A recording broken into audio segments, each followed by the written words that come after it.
그래서 우리가 해봤던 내용들, 다뤘던 내용들이 아마 이거 다 버릴 건가? 아니네.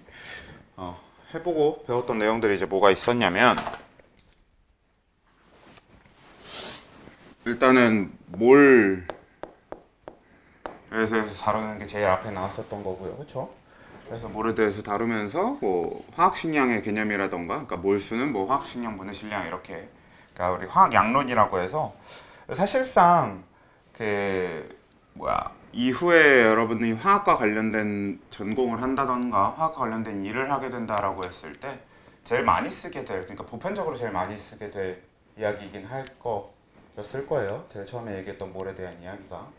근데 물론 이제 대학교 가면 좀 더 막 비중이라던가 이런저런 실제로 사용하는, 실제 사용에 좀 더 가까운 여러 가지 또 물리량들에 대해서 또 배울 건데, 화학적인 양적 개념에 대해서 또 배울 건데, 그 나중에 그런 비중 이런 것들을 배우기 위해서 기본적으로 여러분들이 알아야만 할 게 몰수라는 개념이라던가 화학식량 뭐 이런 개념들이 있었고, 그런 걸 정리했던 게 제일 처음 내용이었고요. 그 다음에 이제 다룬 게 보어 원자 모형하고 이제 현대적 원자 모형해서 오비탈에 대한 내용과 그리고 그 전까지 쓰고 있었던 보어 원자 모형에 대한 얘기, 목태 규칙이라던가 이런 저런 얘기를 또 했었고요, 그렇죠? 그래서 양자역학에 대한 전체적인 걸 좀 봤었는데, 뭐 이런 건 우리 이제 미시세계에서의 화학 양자와 관련된 어떤 원자, 뭐 이런 양자, 전자, 뭐 양성자, 중성자, 원자, 분자 이런 전체적인 이런 미시세계 입자들에 대한 그 좀 뭐 너무 복잡하진 않은 좀 그냥 기본을 이루고 있는 그런 개념들에 대해서 좀 배웠던 것 같고요. 그 다음에 요 다음으로 다뤘던 게 우리 지난주, 아니죠, 지지난주가 되겠네요, 주로 따지면. 그래서 그때 다뤘었던 거는 원자의 주기적 성질이라고 해서, 원자 반지름이라고 해서 원자의 크기에 대한 이야기를 한다던가, 아니면 이온화 에너지라고 해서 원자가 전자를 잃을 때, 그러니까 원자가 전자를 버릴 때 에너지가 얼만큼 들어가느냐, 이런 얘기를 좀 해보았었습니다. 뭐 원자 반지름 같은 경우에는 주기율표 기준으로 왼쪽 아래로 갈수록 커진다 하면서 뭐 유액 전하량, 가르마기 효과 이런 얘기도 했었고. 네, 그래서 어차피 뭐 우리 쪽지 시험 보고 이렇게 하면서 정리를 했으니까 자세한 정리는 넘어가고, 이제 그 다음에 나오는 얘기, 우리가 지금 하려는 얘기가 이제 화학 결합에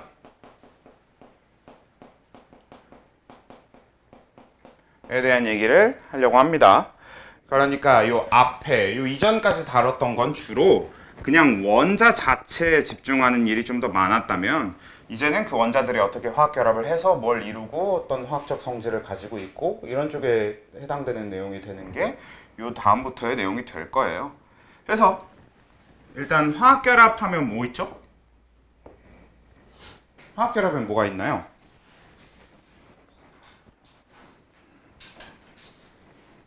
여러분들이 얼추 알고 있을 결합. 뭐죠? CO2가 하고 있는 게 화학 결합이죠. 그럼 CO2는 무슨 결합을 하고 있는 거지? 일단 이온 결합이 있는데 CO2가 하고 있는 게 이온 결합이진 않지만, 아무튼 그쵸, 이온 결합도 대표적인 화학 결합이고요. CO2가 하고 있는 결합은 그쵸, 우리 공유 결합이라고 하죠. 또 하나의 화학 결합 뭐예요?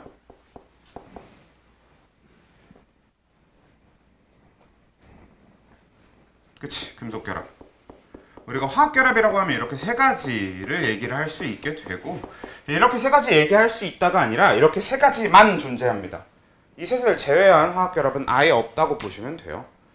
어차피 이거 말고 막 명칭이 다른 건 있어. 여러분들이 나중에 뭐 배위 결합 이런 걸 다뤄볼 일도 있을 거고, 이렇게 저렇게 표현 자체는 뭐 어쩌고 결합자가 들어간 게 되게 많을 수 있지만, 그 배위 결합도 공유 결합의 일종이라 여기 들어갈 거고, 뭐 아니면 통합과학이나 이런 데 나오는 뭐 탈수축합이라던가 뭐 펩타이드 결합이라던가 이런 것도 결국 화학 결합 분류상으로 보면 공유 결합에 들어가게 되는 거고, 우리가 모든 그 화학적인 결합은 그냥 딱 이렇게 세 가지로 나눌 수 있거든요. 그래서 이 세 가지를 제외한 나머지는 결합자가 붙어 있어도 그냥 이 셋 중에 하나에 포함되는 결합이거나 아니면 아예 화학 결합이 아니거나 그렇게 됩니다. 근데 그 중에 일단 뭐 금속결합, 이온결합, 공유결합의 가장 대표적인 특징이 뭐가 있어? 일단 이온결합은 우리가 원소를 기준으로 했을 때 그 원소가 금속인 것과 비금속인 것의 결합이 이온결합이다 라는 거였단 말이지. 우리 금속과 비금속은 주기율표에서 이렇게 계단 형태로 나눠서 얘기했었잖아요. 그렇지? 그래서 이렇게 계단으로 나눠 봤을 때 아래쪽에 있는 금속하고 그 계단 위쪽에 있게 되는 비금속하고 이렇게 결합하는 게 이온결합이고, 그리고 공유결합은 네, 비금속의 결합이고, 그러면 금속결합은 네, 금속의 결합이겠죠.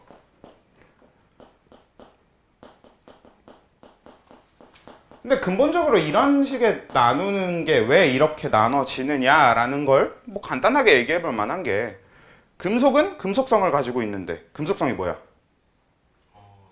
전자를 잃으려고 하는 성질, 버리려고 하는 성질이잖아요. 그렇지? 그리고 비금속성은 전자를 얻으려고 하는 성질이잖아. 그래서 금속성을 갖고 있는 금속, 즉 전자를 버리려고 하는 애랑 비금속성을 가진 비금속, 전자를 얻으려고 하는 애, 이렇게 둘이 만났을 때, 그러니까 전자를 버리는 애랑 얻으려는 애가 만났을 때는 얘가 버리면 얘가 가져가면 되니까 완벽하게 깔끔하게 서로의 필요를 딱 충족시켜주면서 결합을 하면 되겠네. 그렇죠? 그래서 하나는 전자를 잃고 플러스가 되고 하나는 전자를 얻어서 마이너스가 되고, 그러면 플러스 마이너스니까 알아서 지들끼리 잡아당기겠죠. 그러면서 결합이 일어난다. 이런 게 이제 이온 결합이니까 되게 단순한 얘기고, 비금속과 비금속의 결합은 둘 다 얻으려고 하는 애들이잖아. 그래서 어떻게 하는 거다? 그쵸? 둘 다 얻으려고 하는데 주려는 사람은 없으니까 그럼 대신에 우리끼리 그냥 내 거 하나를 너 같이 나눠줄게. 그럼 너 것도 같이 나눠줘서 우리 내 거 하나 너 거 하나를 중간에 같이 묶어둬서 같이 사용하자. 이런 개념으로 말 그대로 공유하면서 결합하는 게 공유결합이죠. 그래서 비금속과 비금속 사이의 결합을 공유결합이라고 한다 라는 거면, 금속하고 금속 결합은 이건 어떻게 되는 걸까요? 얘들은 둘 다 전자를 버리려고 하는 애들이잖아.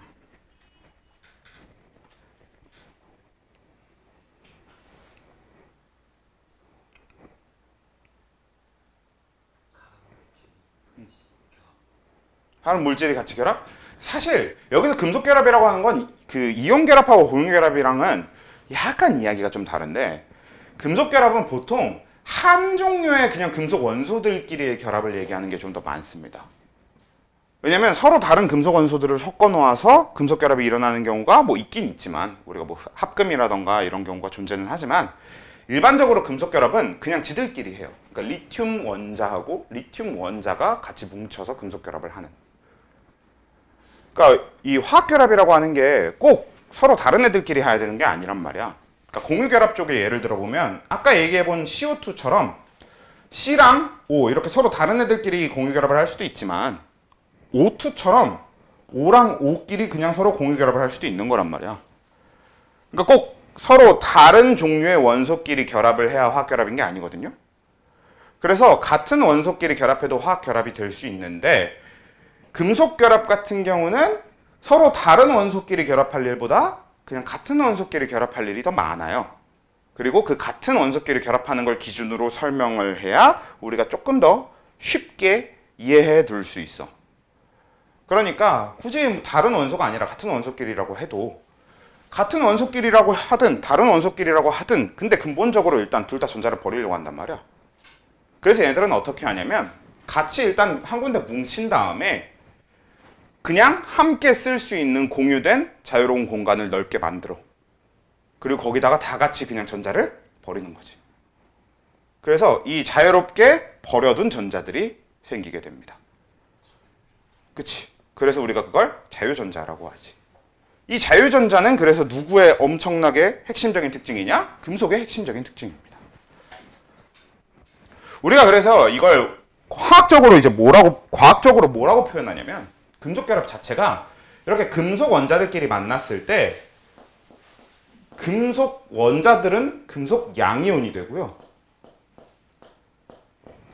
그리고 각각 양이온이 되면서 그 나머지 버리고 싶었던 전자들을 다 버려. 그리고 그 자유롭게 버려서 생긴 자유전자들이 알아서 돌아다니면서 결합을 유지해주는 이런 형태가 된다라고 얘기하는 게 금속 결합입니다. 그러니까 금속 원자들은 다 같이 버리고 싶으니까 그냥 우리 다 같이 한 군데 모인 다음에 여기 빈 공간 되게 많잖아. 원자핵이라는 건 되게 작은 거잖아요. 그렇죠? 원자핵 자체가 되게 작으니까 우리 이렇게 모여만 있어도 주변에 빈 공간 되게 많으니까 여기다 알아서 그냥 전자를 다 버려놓자. 그러면 이 전자들이 주변에 이렇게 돌아다니면서 뭘 해줄 거니까 자기장도 만들 거고 전기력도 형성할 거고 이렇게 힘을 형성하면 얘네들끼리 뭉쳐져서 같이 뭉쳐있는 데 도움을 주겠죠. 그렇게 그냥 같이 뭉쳐서 버려두자라고 하는 형태로 일어나는 결합이 금속 결합입니다. 그래서 사실 금속 결합은 화학적으로 얘기해 볼 만한 게 뭐 많지는 않은데 그냥 개념적으로만 한번 잘 잡아두면 좋을 것 같다라는 거지. 우리가 금속 결합에 대해서 이런 식으로 생각해 본 적은 한 번도 없었을 테니까요. 그래서 금속 결합은 이런 식의 개념이 되는 겁니다. 그러니까 한마디로 내가 리튬 덩어리를 가지고 있을 때 이 리튬이라고 하는 건 금속이니까 내가 리튬 덩어리를 가지고 있다면 그 리튬 덩어리 안에 그 리튬이라고 하는 막 금속 주개라고 해야 되나요? 약간 금속 덩어리, 말 그대로 쇳덩어리겠죠. 이렇게 리튬으로 된 쇳덩어리를 하나를 가지고 있다고 했을 때, 리튬 덩어리를 가지고 있다고 했을 때 그 내부는 어떻게 되어 있을 거냐? 리튬 이온, Li 플러스 이온들이 막 안에 엄청 많이 들어있을 거고요. 엄청 많은 Li 플러스 이온들 주변에 이 각각 리튬들이 Li 플러스가 되면서 버린 전자들이 돌아다니고 있는 거지. 이런 형태로 생겨 먹었다라는 게 금속 그리고 금속 결합의 기본적인 특징이 되는 겁니다. 그리고 금속의 특징은 전부 다 저 자유전자 때문에 만들어지는 것들이에요. 한 가지씩 이야기를 해보면 일단 전자가 자유롭게 돌아다니니까 전류가 잘 흐를 수 있게 되는 거지. 이 안에 어차피 자유전자들이 돌아다니고 있기 때문에 약간 전류가 흐른다라는 개념보다는 그러니까 디테일하게 생각을 해보면 어떤 개념이 드냐면 내가 여기다가 마이너스 전극을 연결해주고 여기다가 이렇게 플러스 전극을 연결해줘서 여기다 이렇게 건전지를 둔다라고 하면요. 건전지의 전극이 반대인가요? 네, 이렇게 해야 되죠? 맞지? 그래서 이렇게 마이너스 플러스 이렇게 연결을 해둔다라고 했을 때 어떻게 되냐면 요 마이너스에서는 요 마이너스 쪽에서는 전자가 나온단 말이야. 그럼 그냥 전자가 나온 걸 얘가 얻어요. 그리고 얘가 막 가진 수많은 자유전자 중에 하나가 이쪽으로 나갑니다. 그냥 요런 형태로 전류가 흐르게 되는 거지. 주면 그만큼 반대쪽으로. 그치, 그런 느낌이라고 생각하시면 되는데 근데 결국에 보면은 그럼 여기 전자가 나가면서 여기 전자의 공간이 생기잖아. 그러면 그만큼 여기 들어온 전자들을 밀려나서 이렇게 쭉 채워지겠지. 그럼 전체적으로 봤을 땐 결국 우리가 알고 있는 흐름이 되는 거지. 그치? 그러니까 안에서 전자 하나하나 디테일하게 보면 하나 얻고 하나 버리는 형태가 되지만 그걸 계속 진행하면 결국 전자가 흘러가는 것처럼 보이게 되겠죠. 오케이? 네, 그런 게 이제 요 금속에 전자가 잘 흐른다, 전류가 잘 흐른다라고 하는 것도 자유전자 때문인 거고 우리가 이제 흔히 그런 걸 과학적으로 표현하면 뭐라고 하냐? 전기 전도성이라고 표현하는데 전기를 전도하는 정도 성질, 이 전기 전도성이 굉장히 높다라고 하는 특징이 일단 이 자유전자 때문에 나타나는 특징이 되고요. 또 금속의 특징 중에 뭐가 있어? 그쵸. 자석에 잘 붙는다. 요거는 여기에 적지는 않겠지만 그것도 맞아요. 자유전자에 의한 특징이 될 거고 그건 이 전기 전도성이랑 같이 가는 흐름이겠지. 결국 얘네들은 그 안에 자유전자들을 갖고 있기 때문에 그리고 그 자유전자들이 자유롭게 이 안을 돌아다니고 있기 때문에 자석이 붙게 되는 거지. 자기장을 가질 수 있게 되는 거니까. 그렇지? 또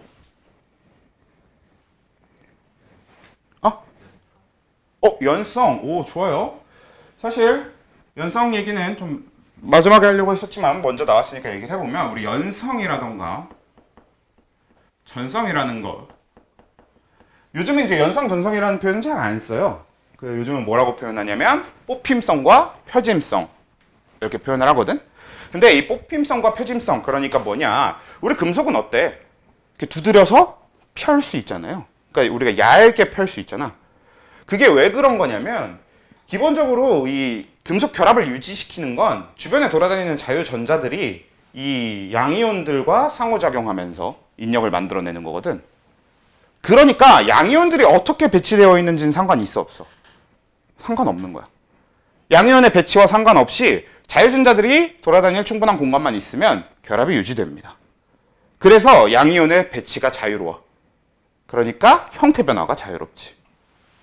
이게 금속의 뽑힘성과 표짐성으로 연결해지는 겁니다. 금속은 쉽게 이렇게 펴지고, 그리고 금속은 쉽게 이렇게 쭉 길게 뭐 어떤 쇠파이프 같이 이렇게 파이프처럼, 아니면 우리 철봉 그런 느낌으로, 그렇지? 이렇게 얇게 뽑아내는 것도 가능하지. 그래서 예전에 이제 그거를 우리가 연성, 전성 이렇게 표현을 했는데, 요즘에는 이제 뽑힘성과 표짐성 이렇게 불러줍니다. 그래서 그것도 금속 결합, 그리고 자유전자 때문에 나타나는 특징이 된다. 금속 결합이 가진 자유전자 때문에 나타나는 특징인데, 말고 또 금속의 특징 중에 뭐가 있냐면 열전도성이 있습니다. 열전도성이 높다. 열전도성이 뭐야?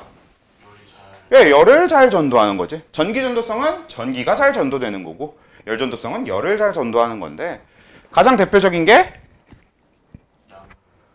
뭐 그런 것도 그쵸. 양은 냄비 그쵸. 양은 냄비가 전체적으로 열전도성이 높기 때문에 우리가 양은 냄비에다 라면을 끓이고 나면 라면이 빨리 익고, 뭐 전체적으로 잘 익고, 뭐 그런 거 얘기도 나오는 거고, 아니면 우리 여러분들은 딱히 아직 이렇게 경험이, 그런 식의 경험이 적을 수도 있을 것 같은데, 뭐 쇠젓가락이나 국자 같은 거 이렇게 끓고 있는 그릇이나 끓고 있는 어떤 그런 냄비 이런 데다가 국자나 쇠젓가락 이렇게 넣어놨다가 좀 이따 만지려고 하면 손잡이까지 뜨겁잖아요. 이제 그런 게 금속의 열전도성이 높다라는 걸 이제 볼 수 있는 예가 되잖아요. 근데 그 열전도성이 높은 이유가 뭐냐면, 이 얘기는 우리 그 앞에 단원 얘기하면서 얘기를 했었는데, 전자랑 원자 핵 중에서 에너지를 주로 흡수하게 되는 쪽은 누구였어? 전자 쪽이었죠. 그러니까 전자가 에너지를 주로 흡수하는데, 심지어 얘는 그 전자가 자유롭게 돌아다니잖아. 그러니까 흡수한 에너지를 구석구석 보낼 수 있는 거지. 그래서 금속의 구석구석 이 자유전자들이 돌아다니면서 이 전자가 흡수한 에너지를 다 전달하고 다니기 때문에 열전도성이 높은 겁니다. 오케이? 거기다가 이제 광택. 뭐야? 금속이 번쩍거리는 거. 이 금속이 번쩍거리는 것도 자유전자 때문에 그래요. 우리 금속 안에선 자유전자들이 마음껏 움직이고 있기 때문에 이 자유전자들의 마음껏 움직이는 그 움직임에 의해서 빛이 난반사돼요. 그래서 번쩍거림을 우리가 볼 수 있는 거야. 그냥 가만히 냅둬도 번쩍번쩍 하는 거지. 빛이 우리 눈에 정확히 들어오게 반사됐다가 우리 눈에 정확하게 들어오지 않게 반사됐다가, 이러니까 어쩔 때는 빛이 들어와서 더 밝게 보이고, 어쩔 때는 빛이 안 들어와서 우리 눈에 직접 들어오지 않아서 좀 덜 밝게 보이고, 그럼 그걸 우리가 반짝거림으로 느끼는 거지. 이런 식의 빛의 난반사에 의한 광택까지 해서 이 자유전자 때문에 나타나는 특징이 되는 거야. 이게 모두 다 금속 결합에서. 오케이? 그래서 우리 금속 결합의 특징 하면은 딱 요런 느낌으로 알아두시면 되고, 이게 다 자유전자 때문이다. 요런 딱 이 정도의 내용이 금속 결합의 내용 전부입니다. 왜냐? 사실 금속 결합은 화학적으로는 뭔가 값어치가 떨어지는 결합이에요. 처음에 얘기했다시피 금속 결합 자체가 서로 다른 원소, 종류가 서로 다른 원소들을 결합시키는 데 사용되기보다는 그냥 지들끼리 결합하는 데 사용되는 경우가 훨씬 많거든. 우리 주변에서 합금이라고 하는 것 자체가 딱 몇 가지 이미 정확하게 명확하게 만들어져서 쓰이는 그 딱 몇몇의 예를 제외하고는 그렇게 많이 쓰이지 않아요. 합금이 엄청나게 많은 종류의 합금이 있고 이런 건 아니란 말이야. 그래서 금속의 금속 결합에 대해서는 뭐 딱 요 정도로만 일단 얘기하면 되는데, 그래서 요거는 요 정도로 끝. 그러면 이온 결합 얘기, 이쪽은 이제 할 얘기가 조금 더 있는데요.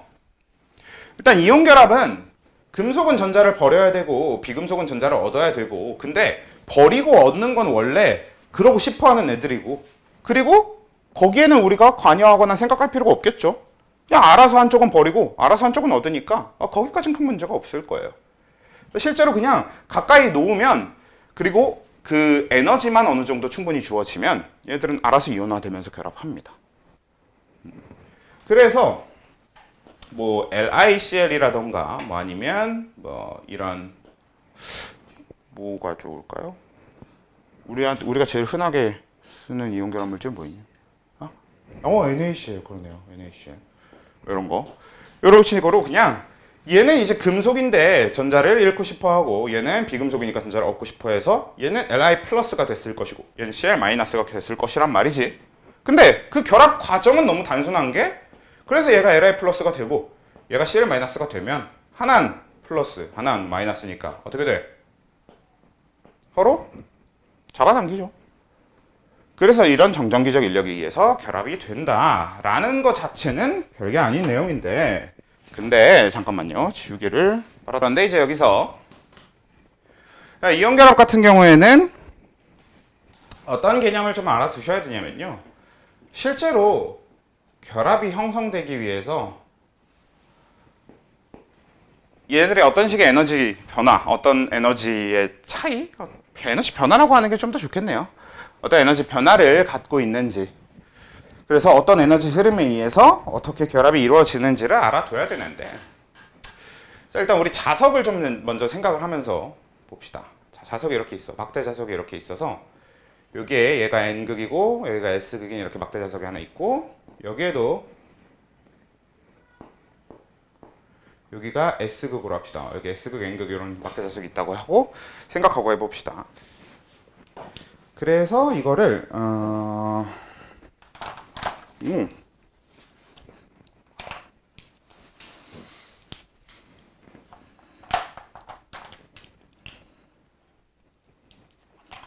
그래서 이렇게 자 보통 우리 파란색이 S극이잖아. 빨간색이 N극이고 맞지?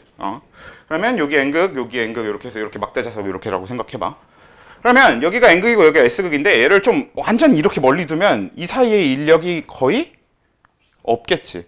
그럼 없다가 얘가 이렇게 조금씩 다가오다 보면 어느 순간부터는 얘가 인력이 생기겠지.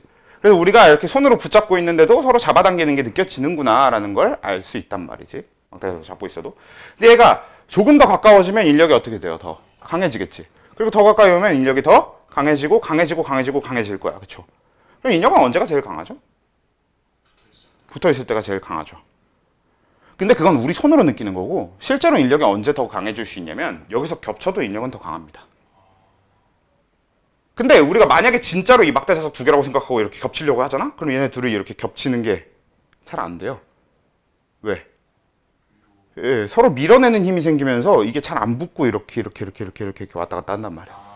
손으로 붙이려고 해도. 그치? 그래서 이렇게 되니까 그럼 이건 이제 무슨 얘기냐면 사실은 이거에서 더 겹쳐도 인력은 더 강해지거든? 근데 인력만 강해지는 게 아니라 이제 이 시점부터 뭐가 같이 강해지는 거야? 반발력이 같이 생기는 거지. 반발력이 같이 강해지는 거지. 그래서 딱 요렇게 생각하면 되거든? 이온 결합 얘기할 때. 그러니까 이거를 이제 양이온이라고 생각하고 이걸 요거 대신에 이제 음이온이라고 생각하고 접근을 해보는 거야. 그럼 이것도 마찬가지로 서로 가까워지다 보면 어떻게 돼? 인력이 강해지겠지. 그래서 가까워질수록 인력이 강해지는데 그냥 단순히 인력이라고 하는 힘에서 얘기를 끝내는 게 아니라 우리가 이걸 가지고 뭘 볼 거냐면 인력에 의한 이 두 입자의 에너지를 볼 거예요. 근데 자, 인력이 강해질수록 두 입자가 가진 에너지는 어떻게 되게? 줄어듭니다. 이게 굉장히 중요한 특징인데 우리 앞에 그 오비탈 쪽 내용을 설명을 하면서 바닥 상태와 들뜬 상태 이야기를 했었을 거예요. 얘기할 때 무슨 얘기를 했었냐면 바닥 상태는 그 입자가 에너지를 최소한으로 갖고 있는 거고 그때가 제일 안정적이라고 얘기했었고 반대로 들뜬 상태는 그 바닥 상태였던 입자가 에너지를 흡수하게 되면서 전자가 뭐 더 위쪽 껍질로 이동한다던가 그쵸? 아니면 원래 우리가 알고 있는 전자 배치의 규칙을 어긋나게 한다던가 이런 식으로 해서 원래보다 에너지를 더 많이 갖고 있는 상태가 될 텐데 이쪽은 훨씬 불안정한 상태가 됐단 말이야. 그래서 우리가 이 얘기를 하면서 에너지는 많을수록 입자는 불안정해진다라는 이야기를 했었습니다. 근데 인력은 요 두 입자를 안정하게 만드는 힘인가 불안정하게 만드는 힘인가에 얘기를 했을 때 안정하게 만드는 힘이잖아요. 그래서 인력이라는 힘이 강해질수록 오히려 에너지는 작아지게 됩니다. 그래서 인력에 의한 에너지 변화는 어떻게 생겼냐면 일단 요 그래프의 x축이 그 거리예요. 핵 사이의 거리라고 원래 얘기하는 게 맞는데 원자 사이의 거리라고 표현하기도 하고 근데 핵 사이의 거리가 맞고요. 그러니까 무슨 얘기냐? 요 음이온의 핵과 요 양이온의 핵 사이의 요 거리인 거야. 그러면 우리 x축은 여기로 갈수록 값이 커지는 거잖아. 그럼 반대로 이쪽으로 갈수록 값이 작아지는 거니까 멀리서 가까워진다고 했을 때 그러니까 핵 사이의 거리가 가까워진다고 했을 때 어떻게 될 거냐? 인력에 의한 에너지 변화 그래프는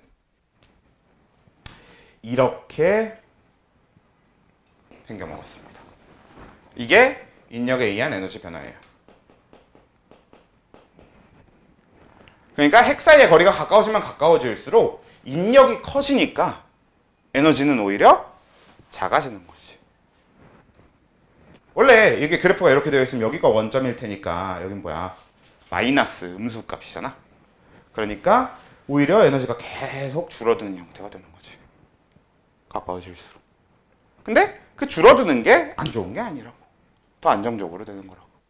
오히려 에너지는 적을수록 이 결합이 안정화되는 형태가 될 거라서.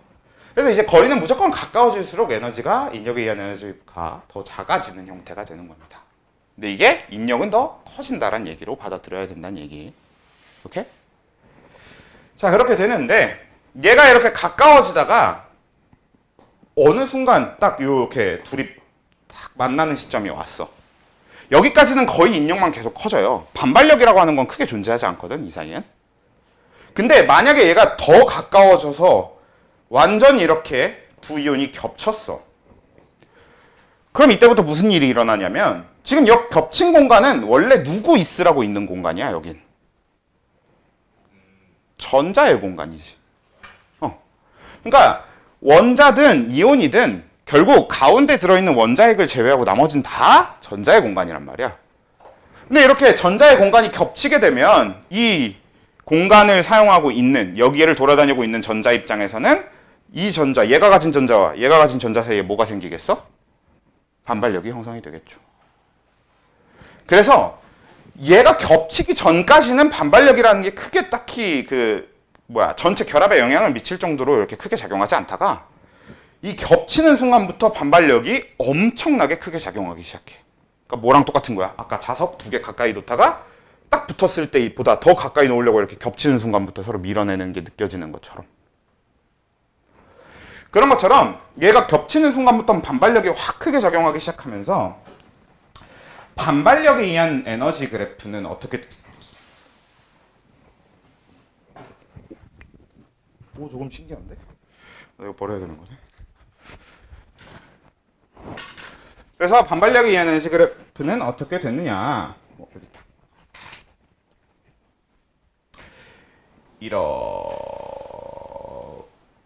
이렇게 됩니다. 이렇게 반발력에 의한 에너지 그래프는 핵사의 거리가 가까워지더라도 거의 변화가 없이 계속 일정하게 가다가 그러다가 어느 정도 거리가 가까워지고 나서 그 이상 더 가까워지면 갑자기 반발력이 확 증가하는 형태를 갖고 있어. 보통은 이 확 증가하는 이 시점이 어디냐면 방금 얘기한 것처럼 둘이 딱 만났는데 거기서 더 가까워져서 겹치기 시작하면서 반발력이 확 커지는 거야.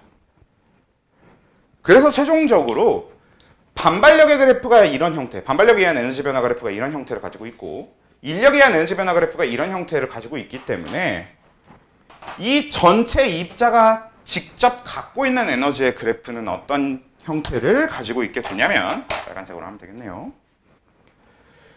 인력하고 요 반발력에 의한 에너지의 차이만큼 이렇게 생긴 그래프를 가지고 있게 되겠죠.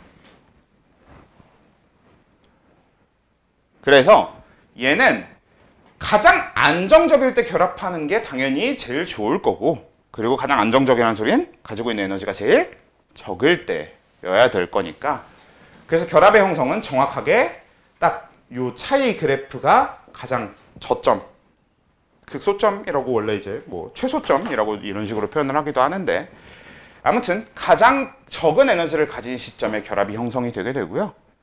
그래서 얘는 이 가장 적은 에너지를 가질 때가 언제냐? 반발력은 갑자기 커지기 시작하기 전에여야 되고 인력은 어차피 가까우면 가까울수록 무조건 강해지는 거니까. 그래서 저게 결론적으로 언제냐? 딱 만났을 때가 됩니다. 왜? 만나기 직전까지는 인력만 계속 커지고 반발력은 거의 없는데 겹치기 시작하면 반발력이 확 커지잖아. 그러니까 딱 이 이온 결합은 이렇게 마주쳤을 때 결합이 일어나더라 라는 걸 이렇게 과학적으로 설명할 수 있다 라는 이야기. 그렇게 되는 거고요. 그래서 이 그래프에서 우리가 이제 생각해 줘야 되는, 알아두고 지나가야 될 포인트가 세 가지? 네 가지 정도로 보면 되겠네요. 첫째, 이게 이제 반발력에 의한 에너지 그래프인데, 반발력 에너지는 반발력이라는 힘 자체가 물질을 안정화시키는 힘이 아니라 물질을 방해하는 힘이잖아. 그렇죠? 불안정하게 만드는 힘이기 때문에 반발력은 커질 때 에너지가 커진 형태로 그래프가 나타나게 된다. 그래서 이게 이런 그래프를 갖고 있는데, 그럼 이 얘기는 무슨 소리? 핵사의 거리가 가까워져도 반발력 차이는 별로 없다가 겹치는 시점, 그러니까 딱 만나는 시점보다 더 가까워지면 그때부터 반발력이 확 커지면서 반발력에 의한 에너지도 커진다 라는 얘기고, 인력은 핵사의 거리가 가까워지면 가까워질수록 인력은 계속 강해지는데, 근데 인력에 의한 에너지 변화 입장으로 봤을 때는 인력은 오히려 물질을 안정화시키는 힘이기 때문에 인력이 커질수록 인력에 의한 에너지가 작아지더라. 그래서 결합을 형성하는 건 이 두 가지 힘의 밸런스, 그러니까 같아야 되는 건 아니고 얘는 최대한으로 작용하고 얘는 최소한으로 작용할 때 결합이 형성되려고 하게 되는데, 그 시점이 이 둘의 차이가 되는 그래프의 최소 지점이 되더라 라는 이야기가 되는 겁니다. 오케이? 그리고 최종적으로 그래서 이때 핵사의 거리가 곧 뭐냐? 이 결합의 거리가 됩니다. 이 이온 결합의 결합 거리가 되고요. 그리고 이 시점의 에너지가 이 이온 결합의 결합 에너지가 되거든. 근데 에너지가 뭐로 나와? 양수값이야, 음수값이야? 음수값으로 나오잖아? 그럼 여기서 한번 생각해 봅시다. 에너지가 음수값으로 나온다는 소리는 무슨 뜻이게? 결합을 하면 에너지를, 그쵸, 방출한다는 뜻입니다. 그래서 이온은 이온들끼리 따로따로 있을 일이 거의 없어요. 항상 이온 결합 물질은, 그러니까 Na 플러스와 Cl 마이너스가 따로 있는 걸 그냥은 보기 드물고요. 그냥 상온 밖에다 우리 NaCl을 꺼내 놓는다고 하면 얘네들은 항상 Na 플러스와 Cl 마이너스가 결합된, 그러니까 NaCl 상태를 유지하고 있게 됩니다. 그때가 제일 안정적이니까. 그때가 에너지가 적으니까 제일.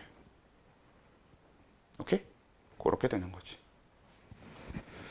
그게 이제 우리가 이온 결합에 대해서 봐야 될 포인트가 되는 거고, 이온 결합은 이런 특징,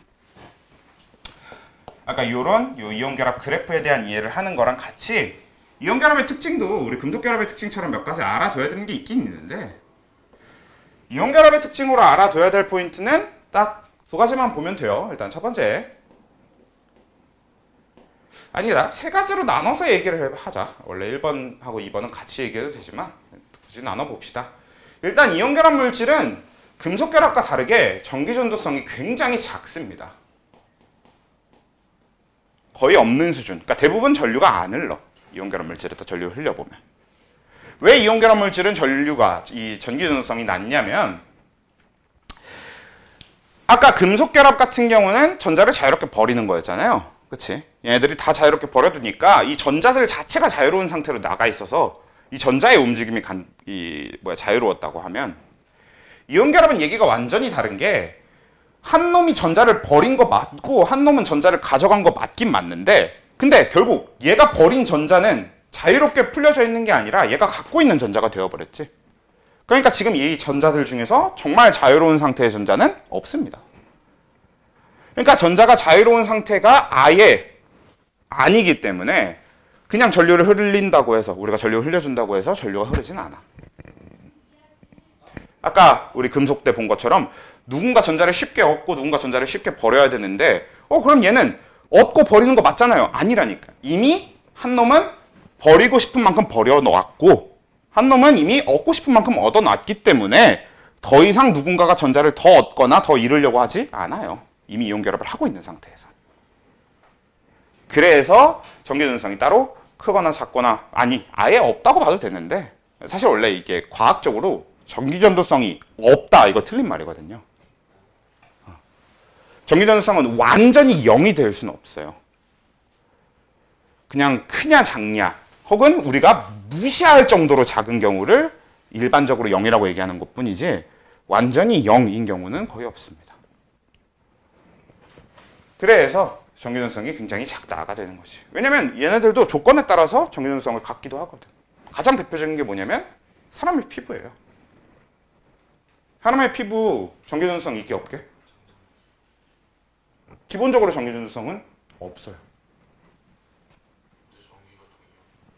그치? 신기하지? 원래 우리 사람 피부 자체는 전기전도성이 없거든? 아 근데 전기 통하긴 하더라고.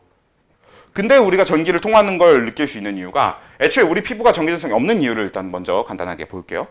아직 우리가 얘기를 안 했지만 세 번째 공유결합 물질로 내려가 보면 공유결합 물질도 결국 내 전자 하나, 네 전자 하나에서 공유를 하게 될 테니까 전자가 자유로워? 자유롭지 못해?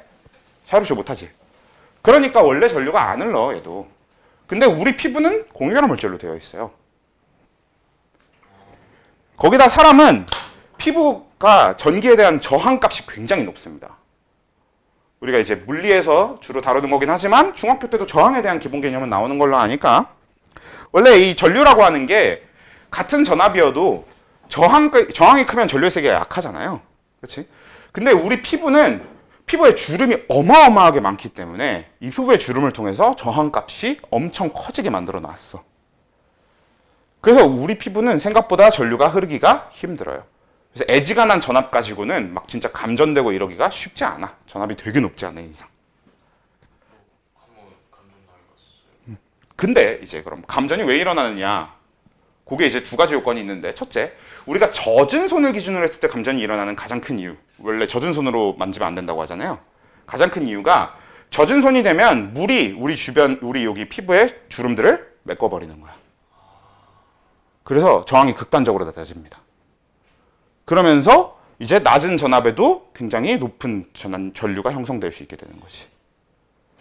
일단 첫 번째 이유가 그거고요. 그리고 두 번째, 이 손이 젖게 되는 이유 중에 가장 큰 게 뭐냐면 땀을 포함해서 우리 피부에서 나오게 되는 물질, 우리 피부에 묻어있기 쉬운 물질들 중에서 상당수가 전해질이에요. 자, 전해질이 뭐야? 전해질은 이제 두 가지 포인트로 이야기를 해봐야 되는데 첫 번째가 전해질의 기본적인 정의는 뭐냐면 물에 녹아서 이 물로 하여금 전류가 흐르도록 하는 물질입니다. 이렇게 물에 녹아 전류를 흐르도록 하는 물질, 이걸 우리가 전해질이라고 불러요. 그렇기 때문에 이 물에 녹아 전류를 흐르도록 하는 이 전해질의 기본적인 화학적인 특징은 뭐냐? 얘네들은 물에 녹으면 이온이 됩니다. 그리고 우리 이온 결합 물질의 전기전도성 없다고 했잖아. 그건 고체일 때 얘기고요. 사실 이온이 액체가 되잖아? 그러면 마이너스 음이온과 플러스 양이온의 움직임이 어때? 자유로워지지. 그러니까 고체는 얘네들이 위치가 고정돼 있으니까 자유롭지 못한 거였는데 이게 액체가 되면 혹은 물에다 녹여갖고 움직일 수 있게 만들어 놓으면 얘네들 움직일 수 있게 되면서 어떻게 되냐면 플러스 이온, 양이온이 마이너스 전극에 가서 전자를 그냥 받고 금속이 돼버려요. 그리고 마이너스 음이온은 플러스 전극에 가서 전자를 뱉고 그냥 비금속 원자가 돼버립니다. 그러면서 전체적으로 전류가 흐르게 만들어져. 그래서 전해질이라고 하는 건 물에 녹아 전류를 흐르도록 하는 물질인데 그 얘기가 곧 뭐냐? 물에 녹아서 이온을 만들 수 있으면 그게 전부 다 전해질이거든. 근데 우리 땀에는 가장 대표적인 전해질, 그것도 전해질 중에서 상당히 강한 전해질인 나트륨이 상당수 포함되어 있지. 우리 땀 짭짤하잖아. 그게 이제 나트륨이 상당히 많이 들어있기 때문인 건데 그래서 위험한 겁니다. 사실 피부 자체는 전기전도성이 없다고 봐도 될 정도로 굉장히 낮아요. 그러면 가끔 약간 세상에 이런 일이 있는 거 보면 전기 잘 통한 사람 있잖아요. 그 사람은 땀에 땀에 나트륨. 그치 적고 피부에 주름이 많은 편이고 그러면 전류가 잘 안 통하게 되는 거지. 그래서 이제 이온 결합에서 얘기할 두 번째가 방금 얘기한 이겁니다. 이온 결합 물질은 전해질이라서 그냥은 전기전도성이 없지만 물에 녹여 놓으면 물이 전기전도성을 갖게 합니다. 이온 결합 물질들은 전부 물에 녹이면 이온이 되기 때문에 원래 이온으로 되어 있어서. 오케이? 그리고 세 번째, 이 이온 결합 물질들은 어떤 특징을 가지고 있냐면요, 쉽게 부서집니다.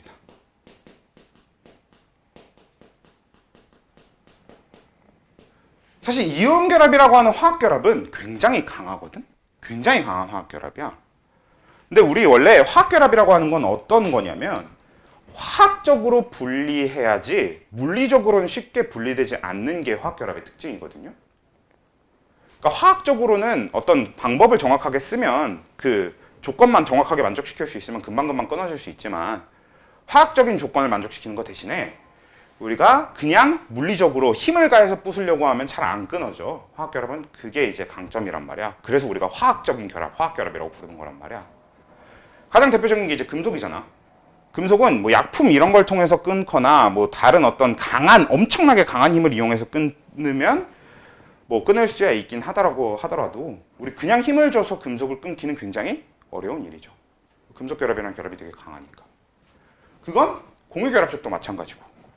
근데 이온 결합은 굉장히 신기하게 화학 결합 중에 화학적인 결합력은 제일 강한 편이거든요.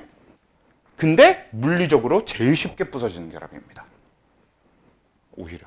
이게 무슨 뜻이냐? 우리 화학적으로 화학 결합을 끊는 방법 중에서 우리가 제일 쉽게 해볼 수 있는 방법이 가열이에요. 가열을 해서 끊으면 된단 말이야. 근데 가열해서 끊는 거는 금속 결합하고 공유 결합 쪽이 일반적으로 이온 결합보다 더 끊기가 쉬워요. 이온 결합이 워낙에 강해서 잘 안 끊어집니다. 아무리 가열을 해도. 근데 그냥 부수는 건 오히려 이온 결합이 제일 쉽게 부서져요.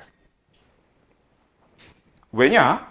이온 결합이 쉽게 부서지는 이유는 이런 겁니다. 자, 이온 결합 고체를 갖다 놓으면 얘네들의 양이온, 음이온 배치는 이렇게 되어 있어.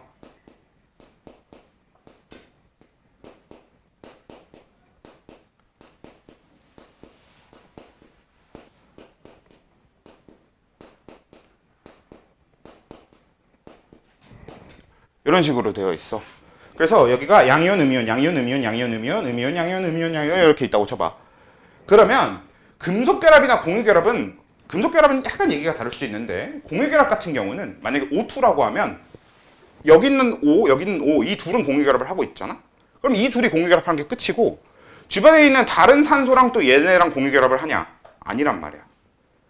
이 산소 둘이 공유결합을 했고 그래서 O2가 된 거고 이 O2랑 다른 O2랑은 서로 아예 관련이 없잖아. 근데 이 이온 결합이 다른 화학 결합들에 비해서 강할 수 있는 이유가 뭐냐면 지금 이 사이에 있는 이 양이온은 이 중에 하나의 음이온과만 이온 결합하고 있는 게 아니라 이 양이온이 이 4개의 음이온과 전부 이온 결합을 하고 있는 거거든요. 그러니까 결합 자체가 굉장히 많이 형성되기 때문에 엄청 강할 수밖에 없는 거지. 그래서 되게 강한 대신에 굉장히 특이하게도 쉽게 부서지는 이유가 내가 만약에 힘을 가해줘서 요 한 라인만 살짝 밀어낸다고 쳐봐. 그럼 요 한 라인만 살짝 옆으로 쓱 밀잖아? 그러면 이 양이온과 이 양이온이 상호작용하게 되겠지. 그쵸. 그러면 반발력이 작용하니까 서로 밀어내서 툭 하고 부서져 버리는 거야. 이게 이온 결합 물질이 쉽게 부서지는 이유가 되는 겁니다. 그래서 이온 결합은 화학적인 결합 자체로는 이 중에 제일 강하지만 오히려 물리적으로 부서뜨리기는 제일 쉬운 결합이 된다. 이게 이제 이온 결합에 대해서 알아야 되는 3가지 특징이 되는 겁니다. 오케이? 그리고 마지막 이제 공유결합인데 원래는 이제 공유결합에 대해서 설명하는 것도 마찬가지로 이렇게 똑같은 방법을 이용해서 설명을 할 수 있어요. 근데 공유결합은 이렇게 설명하는 게 뭐 그렇게 썩 중요도가 높지는 않으니까 넘어가고 공유결합은 일단 특징을 좀 먼저 볼게요. 일단 공유결합의 특징.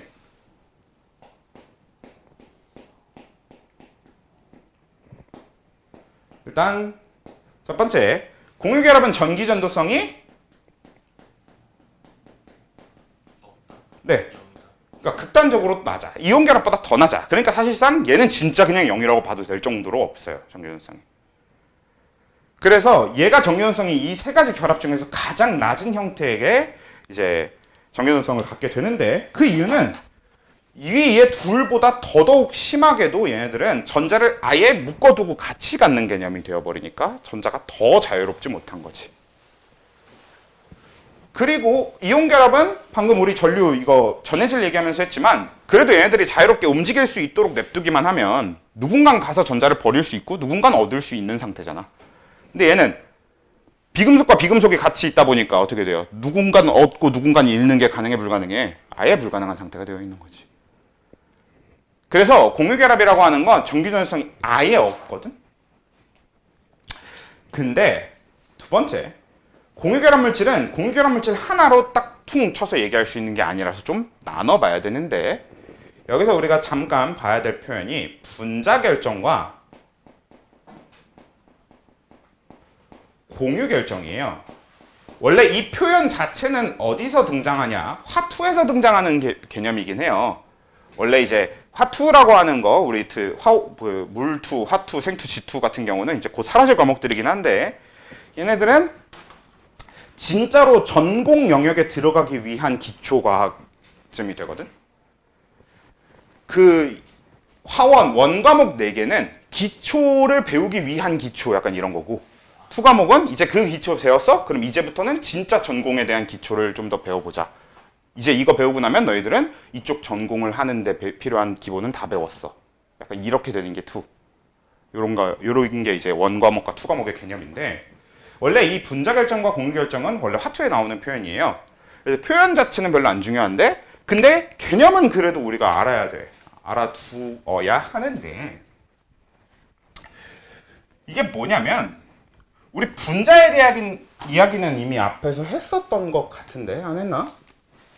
자, 분자라고 하는 건 뭐냐면, 일단 O2, CO2, 얘네들을 보면, 얘네들은 O2는 O끼리 결합했으니까 비금속끼리 결합한 거니까 공유결합이죠. 얘는 이제 어떻게 될 거냐면, 산소 원자라고 하는 얘가 이제 원자가 전자수가 6개니까, 그래서 2개를 얻고 싶어 하는데, 그래서 옆에 있는 산소도 똑같이 원자가 전자수가 6개라서 2개를 얻고 싶어 하니까, 그러면 내 거 2개, 네 거 2개 해서 가운데다가 4개 이렇게 묶어놓고 공유를 하자. 이렇게 하면 얘도 2개 얻는 효과, 얘도 2개 얻는 효과를 볼 수 있는 거잖아. 그렇게 해서 일어나는 게 공유결합이라고 하는 게 되죠. 그래서 이렇게 O2 이렇게 되는 거고, CO2라고 하는 것도 보면요, C, 얘는 원자과 전자가 4개라서 4개가 얻고 싶어. 근데 얘 주변에 산소 원자가 이렇게 있어서 얘는 원자과 전자수 6개, 얘도 원자과 전자수 6개라서 얘는 2개가 얻고 싶고 얘는 2개가 얻고 싶단 말이야. 그래서 어떻게?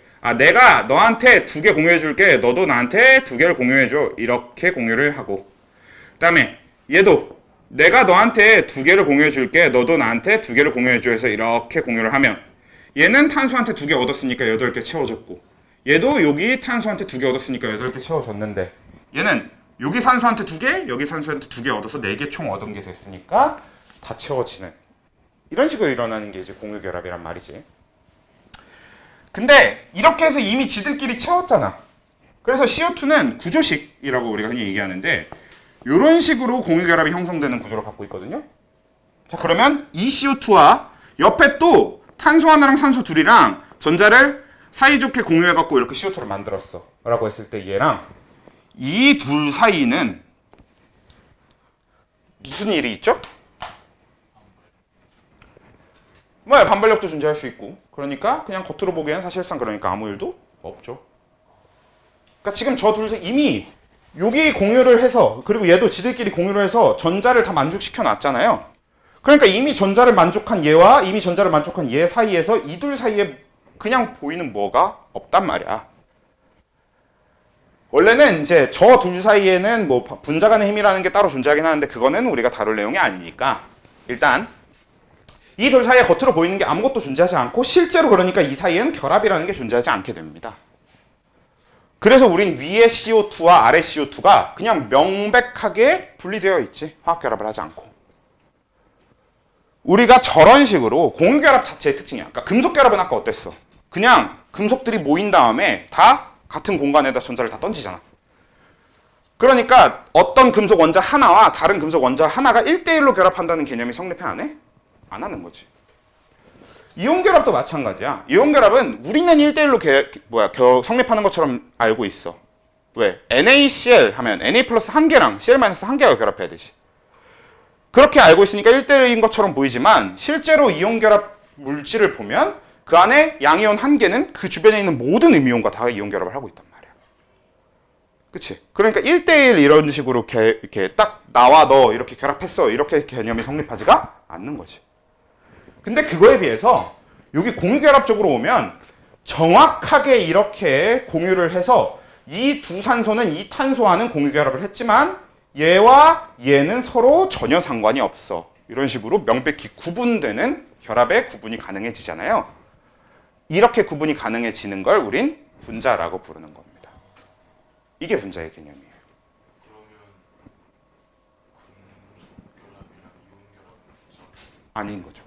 그래서 분자가 되기 위한 조건은 공유결합을 할 것입니다. 그래서 우리가 분자라고 부르는 건 이렇게 입자 구분이 돼야 되기 때문에 공유결합을 해야 되거든. 근데 공유결합을 했다고 해서 무조건 다 분자인 건 또 아니라서 일단 공유결합한 애들 중에 방금 표현한 이런 분자인 애들이 있고요. 근데 공유결합을 했지만 분자가 아닌 애들이 있어. 그걸 우리가 공유결정 내지는 뭐 원자결정 이렇게 불러주는데 얘는 이제 어떤 건지 보면요. 우리 다이아몬드 화학식이 뭐게? 네, 다이아몬드의 화학식은 C입니다. 다이아몬드는 그냥 탄소 덩어리예요. 완전 순수한 탄소 덩어리인데 그럼 다이아몬드는 어떻게 되어 있냐면 자, 탄소는 4개의 전자를 얻고 싶어 하니까 공유를 총 4번 하고 싶어 해. 그래서 그래야 4번 얻으니까. 그러면 탄소 하나가 옆에 있는 탄소 하나랑 이렇게 공유를 해요. 전자를 내 거 하나, 네 거 하나 이렇게 공유하자 이렇게 하고 그리고 얘가 또 옆에 있는 다른 탄소랑 또 공유를 해서 내 거 하나, 네 거 하나 그리고 옆에 있는 다른 탄소랑 또 공유를 해서 내 거 하나, 네 거 하나 옆에 있는 다른 탄소랑 공유를 해서 내 거 하나, 네 거 하나 이렇게 됩니다. 그러면 이제 또 이 탄소를 볼게요. 이 탄소는 여기 탄소랑 내 거 하나, 네 거 하나 해서 공유를 했으니까 그러면 여기선 하나 얻어왔는데 아직 4개 얻으려면 3번 더 해야 되겠죠.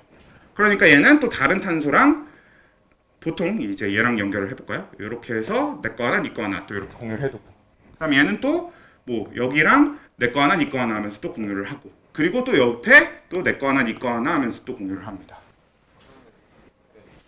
탄소를 잘 조합하면 다이아몬드 만들 수 있어요. 네, 그래서 우리 탄소로 되어 있는 것 중에서 가장 저렴하고 우리 주변에서 가장 흔하게 널린 탄소 덩어리가 뭐야? 흑연이죠. 석탄보다 흑연이 훨씬 흔하니까 사실 그 코크스보다. 근데 흑연이랑 코크스는 같은 거구나. 근데 아무튼 우리 탄소 덩어리 중에서 가장 흔하게 볼 수 있는 게 흑연인데 흑연으로 다이아몬드 만들 수 있어요. 엄청나게 고열, 엄청나게 고압에서 만들면 만들어지는데 그 고온 고압을 만드는 비용이 그걸로 얻을 수 있는 다이아몬드로 얻을 수 있는 비용보다 비싸가지고 아직은 뭐 그러니까 기술이 없는 건 아니고 근데 그 기술이 효용 가치가 떨어져요.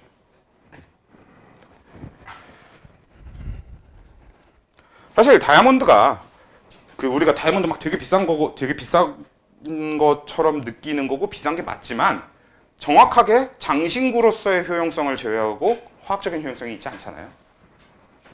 과학적인 효용성은 흑연 쪽이 훨씬 큽니다, 사실. 그래가지고 딱히 별로 크게 다이아몬드를 만들 메리트를 못 느끼는 거고. 그러면 다이아몬드를 그럼 또 똑같이 고온 고압에 하면 석탄으로 바꿀 수 있죠. 다이아몬드를 흑연으로 바꿀 방법도 있습니다. 당연히.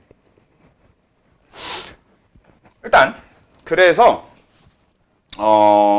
그래서 근데 이렇게 이제 가면은 지금 얘는 어느 탄소가 어느 탄소랑 결합했는지가 명백하게 보이기는 하는데 근데 얘처럼 정확하게 나눌 수 있냐라고 해보면 결국 계속 가다 보면 이 탄소는 또 다른 탄소 4개랑 또 공유결합하고 있고 또 이 탄소는 또 다른 탄소랑 또 공유결합 계속 할 거고 이렇게 되잖아. 그러니까 지금 이 다이아몬드 한 덩어리를 이루고 있는 모든 탄소들끼리 서로 다 공유결합이라고 하는 화학결합을 이미 하고 있는 거야. 그러니까 너와 나 1대1 딱 공유결합 이렇게 명백하게 구분이 되는, 즉 분자의 개념이 성립할 수가 없게 되는 거지. 그래서 공유결합을 했어도 저렇게 분자라고 부를 수 없는 게 있는데 그런 걸 우리가 공유결정 내지는 원자결정 이렇게 불러주거든. 그리고 이 둘은 화학적으로 굉장히 다른 성질을 가져요.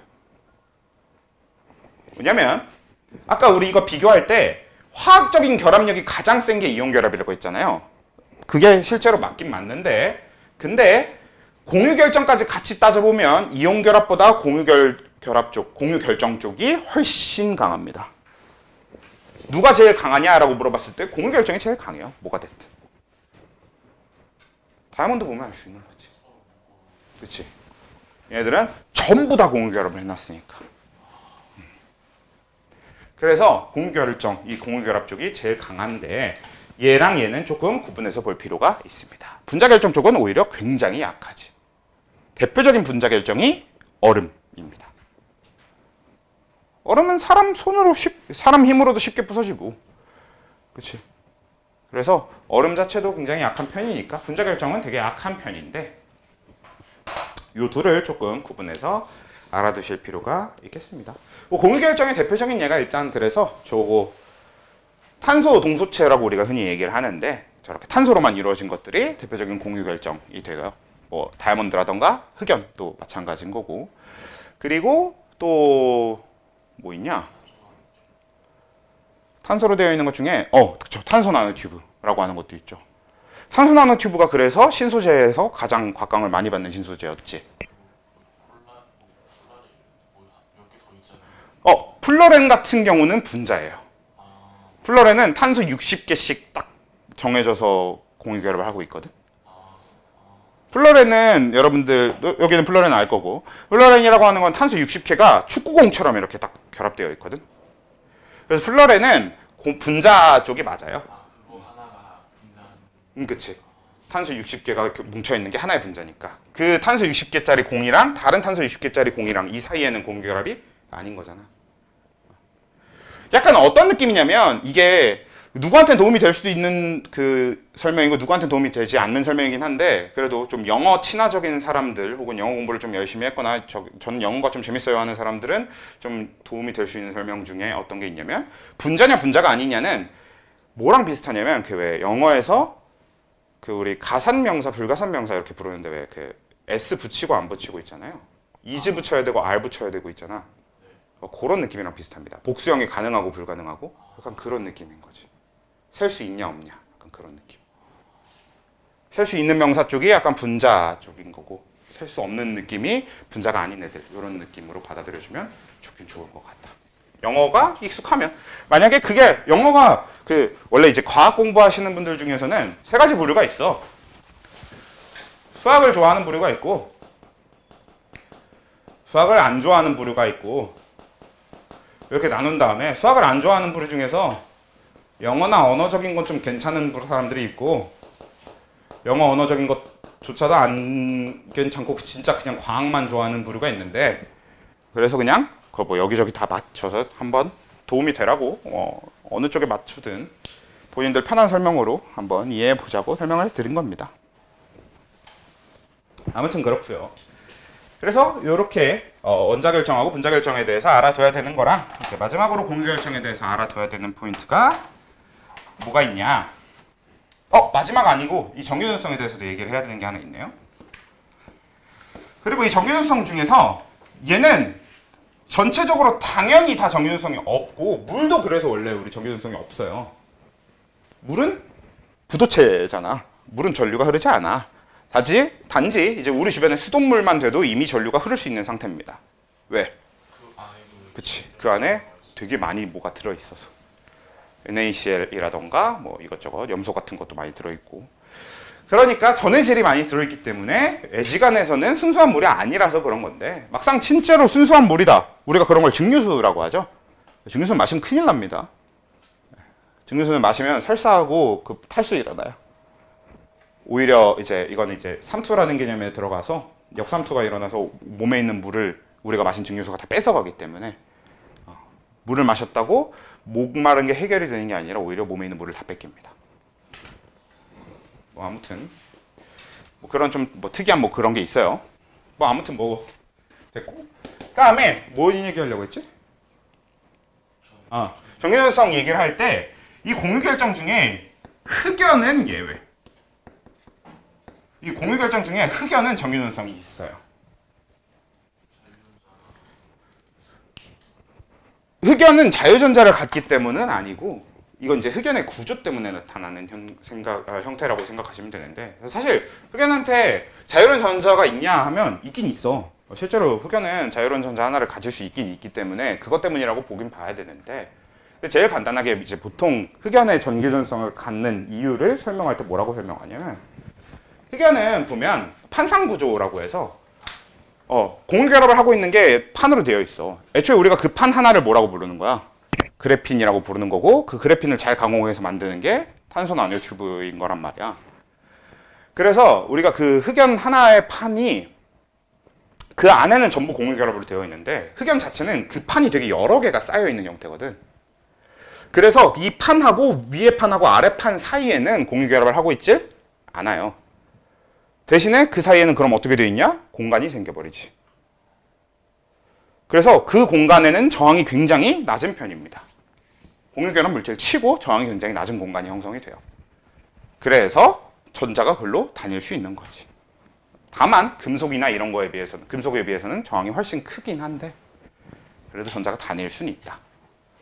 저항이 큰 걸 확인할 수 있는 가장 대표적인 게 실제로 그러면 흑연에다가 이렇게 양쪽에 전극을 꽂으면 전류 흐르는 건 볼 수 있거든. 대신 흑연이 어떻게 되냐? 빨갛게 달아오릅니다. 저항이 워낙에 커서 열 발생량이 많아가지고. 아무튼 이제 그런 게 특징이 되겠고요. 실제로 그거 그래서 실험해 보면은 위험해요. 막 혹시 그 실험해 보고 싶으면 실험을 하면 안 될 정도로 위험하진 않은데 흑연은 웬만하면 만지지 말고. 되게 뜨거워요, 진짜. 엄청 뜨거워. 초등학교 때 해보긴 했던 것 같아요. 막 실험을 하면 안 될 정도로 위험한 실험은 아니니까 해보는 건 괜찮은데 조심은 하셔야 돼요. 그 손 대이면은 진짜 꽤 아플 정도로 뜨겁습니다. 그렇게 해서 되고요. 원래 이제 시간상 이미 58분이라서 딱 요 마무리하고 끝나면 될 것 같은데 마지막으로 할 얘기가 뭐가 있냐면 얘는 일단 당연히 그래서 전해질도 아니거든. 근데 원래 전해질은 이온이 되어야 되는데 그럼 이온 결합 물질에서 얘기해야 되는 거 아닙니까? 맞아. 근데 이온 결합 물질이 아닌데도 전해질 얘기를 왜 꺼냈냐? 전해질인 게 있어요.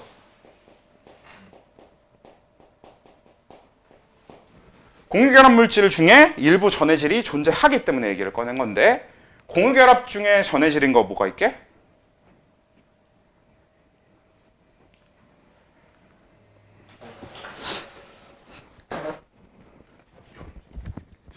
염소를 포함하고 있는 물질 중에 뭐가 있게? 그냥 Cl2는 당연히 전해질이 아닙니다. 근데 HCl 봐봐. 자, 이거 공유결합이게 이온결합이게? 공유결합이에요. 왜? 비금속이랑 비금속이니까. 근데 이거 우리 알고 있잖아. H 플러스 이온하고 Cl 마이너스 이온 이렇게 나눌 수 있지 않아? 그치? 그래서 얘는 원래 결합 자체는 공유결합인데 물에 녹이면 H 플러스 이온과 Cl 마이너스 이온으로 이온화가 됩니다.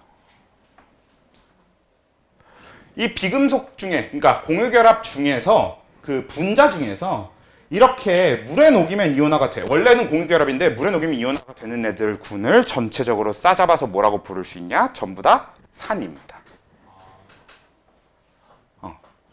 산성 물질들, 산인 애들은 전부 H랑 뭔가 다른 비금속이 결합한 형태를 갖고 있기 때문에 물에 녹이면 이온화가 돼. 전해질이야. 이게 우리가 알아둬야 되는 특징이 되는 거지.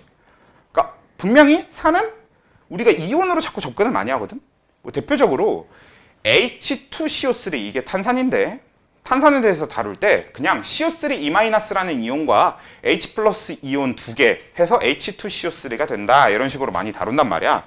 근데 근본적으로는 그게 아니야. 원래는 이온 결합이거든. 원래는 공유 결합이거든. 원래는 그건 이온 결합으로 접근하면 안 된단 말이야. 그래서 원래는 공유 결합인데 실제로 물에 녹이면 H 플러스 2개와 CO3-라고 하는 거 하나로 이온화가 됩니다. 그런 식으로 좀 이해를 해주셔야 된다라는 게 이제 공유 결합이 일부 전해질이 가능하다라는 거. 오늘은 여기까지 하면 되겠네요. 그래서 프린트 기준으로